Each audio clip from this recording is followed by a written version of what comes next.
Yes, karibu sana Charles the Storyteller, na leo tunaenda na historia ya Raila Amolo Odinga ambaye alikuwa ni mmoja wa viongozi wa siasa nchini Kenya. Anajulikana kwa uongozi wake katika kada ya upinzani, mapambano ya kidemokrasia na mchango mkubwa katika mwongozo wa nchi na baadhi ya mageuzi ya kikatiba. Sasa Raila Odinga alizaliwa tarehe 7 Januari ya mwaka 1945 Maseno, Kenya. Ni wa kabila la Luo. Baba yake ni Jaramogi Odinga ama Odinga pia, aliyekuwa makamu wa kwanza wa rais wa Kenya baada ya uhuru, na mama yake ni Mary Juma Odinga. Alipata elimu ya juu nchini lakini Raila ameenda kusomea Ujerumani Mashariki kwa maana East German, na kupata shahada ya uzamili kwa maana master degree katika uhandisi wa mitambo kwa maana engineer, mechanical engineering. Baada ya kumaliza masomo alirudi Kenya na kuanza kazi kama mwadhiri wa chuo kikuu kwa maana University of Nairobi kabla ya kuingia katika sekta nyingine. Alishiriki biashara pia. Alianzisha kampuni ambayo baadaye iliitwa East Africa Spectra Limited, ambayo ilikuwa ni moja ya kampuni zilizotengeneza mizinga ya gesi iliyotiwa kwenye majokofu nchini Kenya. Raila alikamatwa na kushtakiwa kwa ajili ya jaribio la mapinduzi iliyofanyika mwaka 1982 dhidi ya utawala wa Rais Daniel Arap Moi. Alikamatwa bila kushtakiwa kwa muda wa miaka 9.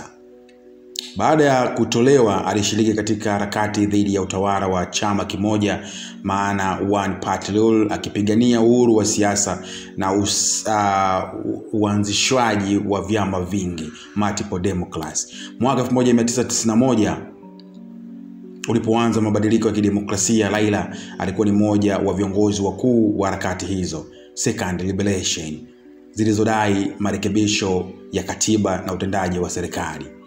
Baada ya kuanzishwa kwa vyama vingi, Raila alichukuliwa kuwa mbunge wa Lang'ata, Nairobi mwaka 1992 kama mwania wa upinzani. Alianzisha chama chake mwenyewe wakati wa miaka 1990 kinachoitwa DNDP kwa maana National Development Party. Amekuwa akigombea urais mara kadhaa bila mafanikio kamili. Filamu ya umoja wa serikali ilikuja baada ya uchaguzi uliojenga shaka mwaka 2007 ambapo mashauriano ya amani yalizua serikali na muungano na kuwa na Prime Minister Raila Odinga. Alikuwa na jukumu la muhimu katika kuandaa katiba mpya ya Kenya 2010 ambayo iliingiza mfumo wa serikali za akaunti, haki za binadamu na kupunguza makazi ya madaraka ya rais. Ajenda ya handshake mwaka 2018, makubaliano baina ya Raila Odinga na Rais Uhuru Kenyatta baada ya uchaguzi wa mwaka 2017 ulioleta mzozo. Mkataba huo uliagiza maridhiano na mageuzi ya Kiafrika, mambo mengi ya kisiasa ya uchunguzi wa mwaka 2017 na madai ya ufisadi. Vishawishi vya matokeo vimekuwa vikipambana au vikipambaniwa na mateso yake ya kisiasa. Raila Odinga amefariki tarehe 15 Oktoba 2015 akiwa na umri wa miaka 80 India kutokana na mshtuko wa moyo wakati akipata matibabu. Amekuwa akiitwa baba na wafuasi wake, jina linalosemwa umuhimu wake kama kiongozi wa kitaifa na mchungaji wa masuala ya haki, uwemo wa demokrasia na wengi kati ya wananchi wa Kenya.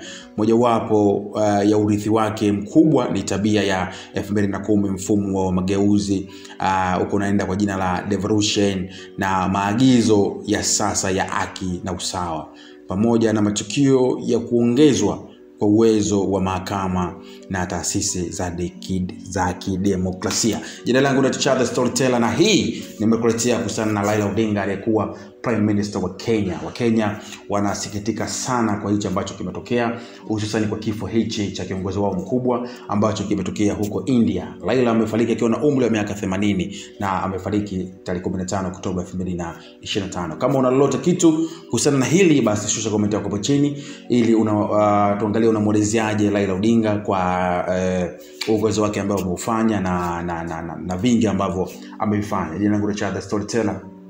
Nakushukuru kwa kuwa mfuatiliaji wa kila maudhui ambayo nakupatia. Asante.